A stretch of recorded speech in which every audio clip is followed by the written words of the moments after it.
অতীত ভুলে নিতম্ব খুলে পার্থকে করো আপন, অতীত ভুলে নিতম্ব খুলে পার্থকে করো আপন। বেচারা দীর্ঘদিন অর্পিতা ছাড়া করেছে জীবনযাপন। চাকরি প্রার্থীদের চোখের জল শুকিয়ে গেলেও পার্থদার চোখে জল কিন্তু এখনো দেখা যাচ্ছে। পার্থবাবু যখন কথা বলছেন তার চোখে জল, তার গলা কাঁপছে, অথচ চোখ জলে ভরে যাচ্ছে। আপনারা কি দেখতে পাচ্ছেন? তোমার ক্যামেরার লেন্সটা বাড়াবে একটু, লেন্সটা ছোট তাহলে কিছু দেখতে হবে না। চোখের জলে ভাসছে আজ পুরো বেহালাবাসী। পার্থদার মহিলা ফ্যানেরা বলছে শিক্ষা চুরি, চাকরি চুরি, যতই করুক জারি জুরি, আমরা পার্থদার পাশে সব সময় ছিলাম, আছি আর সব সময় থাকব। নমস্কার, আমি উমেশ আর আপনাদের দুয়ারে পার্থ। দীর্ঘ 3 বছরের ওপর জেল খেটে শিক্ষা আজ মুক্তি পেয়েছে। মানে মহান শিক্ষাবিদ, শিক্ষানবিশ, প্রেমের ঠাকুর, তুল্য শ্রীমান পার্থ চট্টোপাধ্যায় বাড়ি ফিরেছেন। হ্যাঁ, একটু ভালো করে মাথা থেকে পা পর্যন্ত ঘুরিয়ে দিন।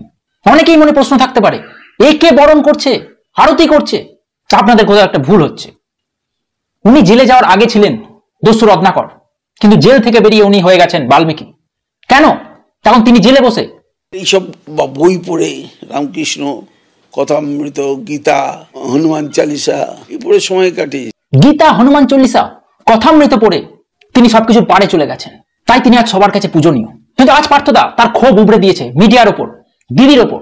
সেটাতে আসবো, কিন্তু তার আগে আপনাদের মনে রাখতে হবে যে উনি কেন জেলে গেছিলেন, কি কারণে। সমাজ সেবা করতে গিয়ে জেল খাটতে। ও, এটা সমাজ সেবা হয়েছিল। 26,000 শিক্ষকের চাকরি বাতিল। আনএক্সপেক্টেড, রাতারাতি আমার পুরো পৃথিবীটা কেড়ে নিল। আমার পাড়ায় ঢুকতে পারবো না, সবাই বলবে দেখো চোর এসছে, চোর। মা, এ তোমার কেমন খেলা মা, এ তোমার কেমন বিচার? দেখুন, আমরা মুখ্য সূক্ষ্ম মানুষ, উনি দেবতুল্য মানুষ, প্লাস শিক্ষাবিদ, শিক্ষামন্ত্রী। তার ডিকশনারিতে সমাজসেবা হতো এটাকেই বলে। এরপর শুরু হলো মিডিয়ার খোঁচা মারা প্রশ্ন। আপনার ভুঁড়ি কমানিতে একটু। আচ্ছা, ভুঁড়িটা কমবে কি করে? এটা কি খাবার খেয়ে বানানো ভুঁড়ি? প্রায় 26,000 শিক্ষকের। আমার কোনো কষ্ট হয়নি। পিতা মুখোপাধ্যায়ের মানে বান্ধবী হিসেবে স্বীকার করছেন, মানে সদর্পে বলছেন। সেটা সদর্পে বলছি, তাতে কি হলো? কি করবেন আপনি? আমার কি করবেন আপনি? কিছু করার জন্য বলছি। যার বউ আছে তার দুটো থাকতে পারে, আমার বউ নেই, আমার একটা বান্ধবী থাকতে পারবে না? বাহ বাহ বাহ। দেখুন, আজকালকার ডেটিং কালচারে এরকম সদর্পে বলা বান্ধবীনিষ্ঠ ভদ্রলোক আর পাবেন যিনি এক নারীতে আসক্ত? আরে এখানে দলে অনেককে খুঁজে পাবেন, সৌগত দাকে খুঁজে পাবেন, যারা যারা আছে। দিদিমণি তো খবর রাখেন না তা না, সিরিয়াল দেখেন, সিনেমা আর্টিস্টদের খবর রাখেন, তাদের কটা বদল হলো আর কটা থাকলো তিনি খবর রাখেন না। আপনারা যদি সুমন বৈশাখীকে দেখাতে পারেন তো দেখাবেন। আর ঠিকই তো বলেছেন, কিছুদিন আগেই সুমন বৈশাখীর রাসলীলা আপনারা দেখাননি? দর্শক মনে আছে সেই দিনগুলো? দোলে দোদুল দোলে দুলনা, একদম লয়াল প্রেমী,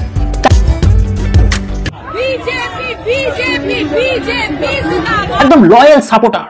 হলাম রাস্তায় নেবে আন্দোলন করবার জন্য আগামী দিনে তৃণমূল কংগ্রেসকে। মহা মুশকিল ভাই। দেখুন, রত্নাদি মেনে নিয়েছে শোভন বৈশাখীকে, আপনারা কে? প্লিজ দর্শক, আপনারা মেনে নিন, আর বাধা দেবেন না। অনুব্রতর গালাগাল পুলিশের পরিবার মেনে নিয়েছে। কাঞ্চন শ্রীময়ীকে আপনারা মেনে নিয়েছেন, তাদের 60 লাখি বাচ্চার বিলও আপনারা দিয়েছেন। মদন দাকে আপনারা মেনে নিয়েছেন। ওহ লাভলি। আর পার্থদার বেলাতেই আপনাদের এত ট্রোল, এত জ্বালা। আর বাংলায় যে যতই অন্যায় করুক, অপরাধ করুক, ধর্ষণ করুক, বাংলার মানুষ সবসময় তাদের পাশে। সব সময় ছিলাম, আছি আর সব সময় থাকব। 3 বছর ধরে অপেক্ষা করছি, প্রত্যেকটা মুহূর্তে অপেক্ষা করছি। সত্যের আজকে জয় হয়েছে। বিখ্যাত মানুষের জন্য অনেক গুজব তো থাকে, আর এটা তো এক ধরনের সত্যের জয়। মানে রাবণ যখন সীতাকে হরণ করে নিয়ে গেছিল, তখন লঙ্কার কাছে কিন্তু সেটাও ছিল একটা সত্যের জয়। তাদের দিক থেকে ব্যাপারটা দেখতে হবে। তার পার্থদার ফ্যান ফলোয়ার, তার গার্লফ্রেন্ডরা কত লড়াই করেছে। পার্থদা জেলে থেকে অর্পিতার জন্য লড়াই করেছে, তার ফ্যানেরা পার্থদের জন্য লড়াই করেছে।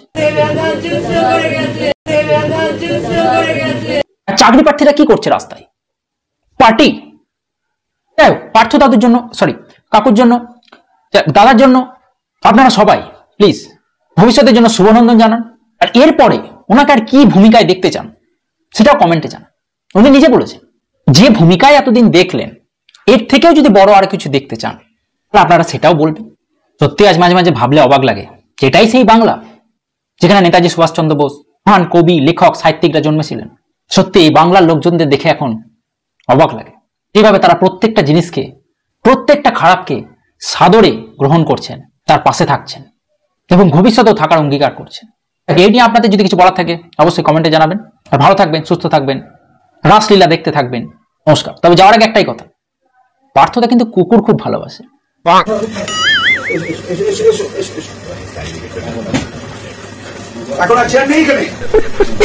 সব সময় ছিলাম, আছি আর সব সময় থাকবো।